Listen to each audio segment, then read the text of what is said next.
బలహీనులైన వారిని ఏర్పరచుకోండి. మనం బలహీనులము కాము, మనం బలవంతులము.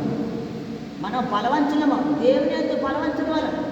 దేవుని యందు బలవంతులుగా ఉండాలంటే మనం అతిశయింపకుండానట్లు జ్ఞానులను సిగ్గుపరచడానికి లోకములో వెర్రి వారిని ఏర్పరచుకున్నాడు దేవుడు. తర్వాత బలవంతులైన వారిని సిగ్గుపరచటకు లోకంలో బలహీనులైన వారిని ఏర్పరచడం. మనం బలహీనంగా ఉంటే బలహీనంగా ఉంటాడు దేవుడు బలహీనంగా ఉంటాడు. ఆడు కార్యస్తాను, మనోడు కార్యస్తాను. రాజకుమారులు మనం, రాజులకు రాజు మన దేవుడు. అయితే మనల్ని ఎలా ఉంటున్నామంటే బలహీనులైన వారికి భయపడేటట్టు ఉంటున్నాం, కానీ బలహీనులైన వారిని ఎదుట మనము బలమైన వారిగా నిలబడటం లేదు. అలా బలహీనులైన వారు బలముగా నిలబడాలంటే ఇక్కడ మాట ఉంది,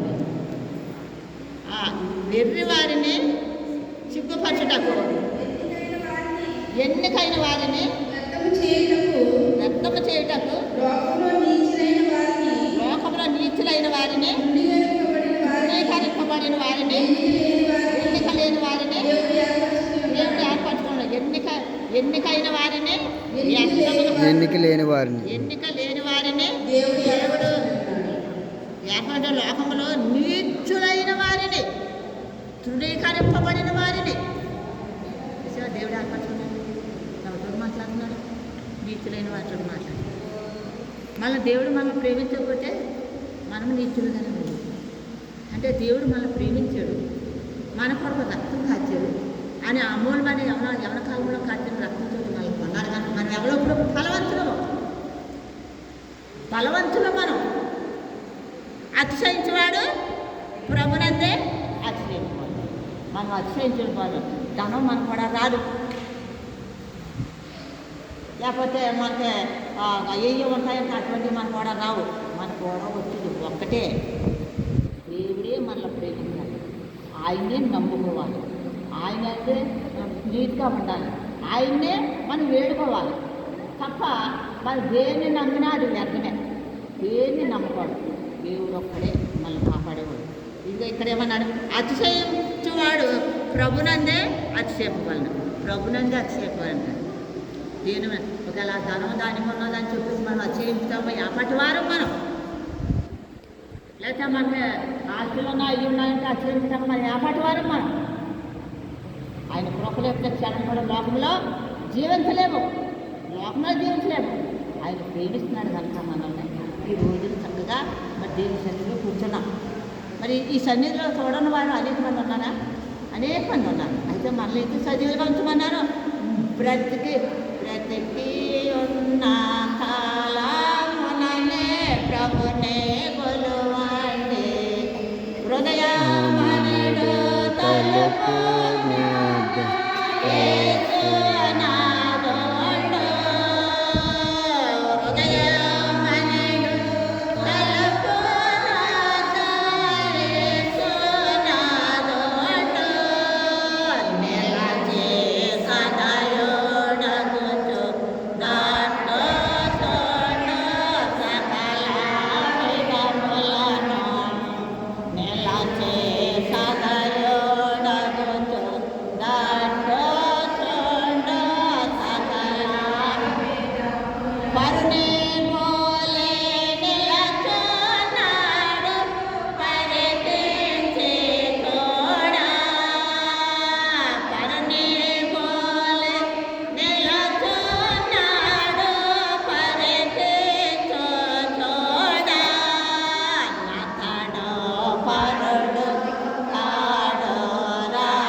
స్నేహితుడు అయితే కలుపునొద్దని ఉంటే సదయుడు అగ్గుచ్చు తట్టుచుండు సకల విధములో లేపుతున్నాడు మనల్ని.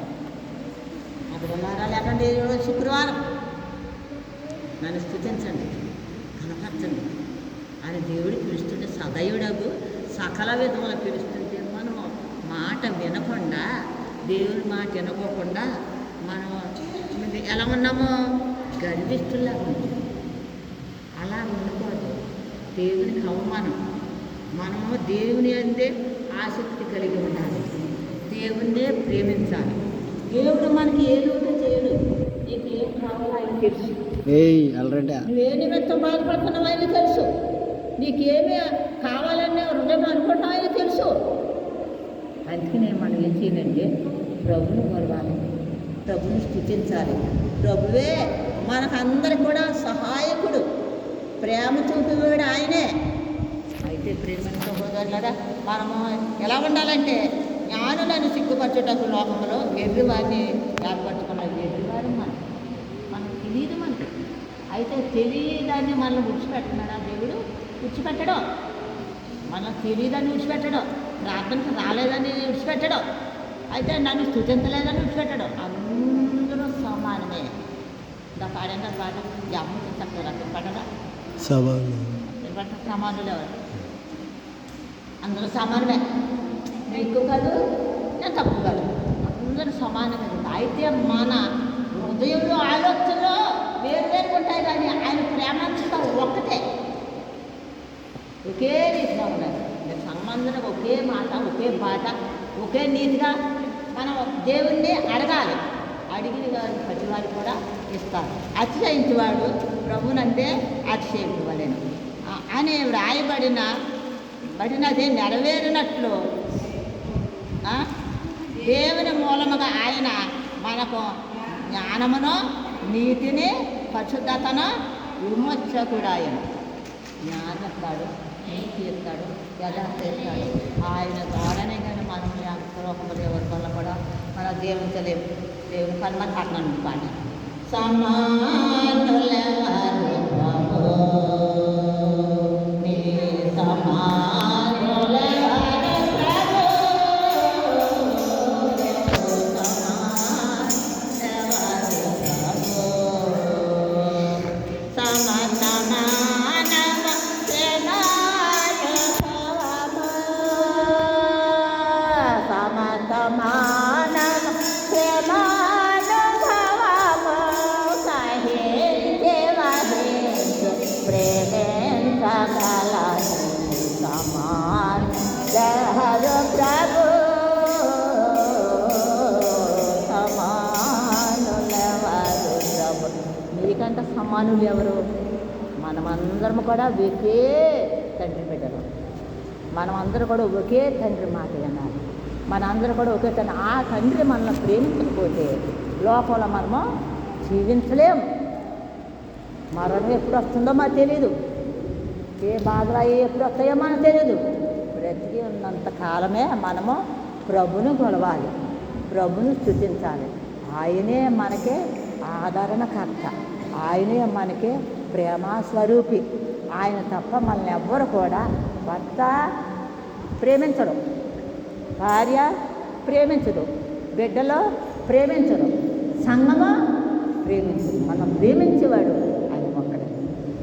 ఆయన ప్రేమ పొందుకోవద్దండి. మనం నిజంగా వెర్రివారం కాకుండా నీచులను, తృణీకరింపబడిన వారిని, ఎన్నికైన వారిని అన్నారు. మనల్ని ఏమే తక్కువగా చూడ, ఆయన ఎప్పుడు ప్రేమతోనే చూస్తాడు. ఆయన ప్రేమ మనం అతిశయించాలంటే ప్రభునందే అతిశయించాలి. మన అతిశయింపకుండానట్లు ఆయనని సూచించాలి. ఎప్పుడు కూడా ఆయన అందే అతిశయించాలి. ఆయన అందే అతిశించే మన వైపు ఆయన చూస్తాడు, ఆయన వైపు మనం చూస్తాం. అలాగా ఆయన ప్రేమ మనందరం పొందుకోగల. అందులకు ఆయన పరిశుద్ధాత్మ మనందరి మీద కుమ్మరించి దీవించి ఆశీర్వదించుగాక. ఆమేన్.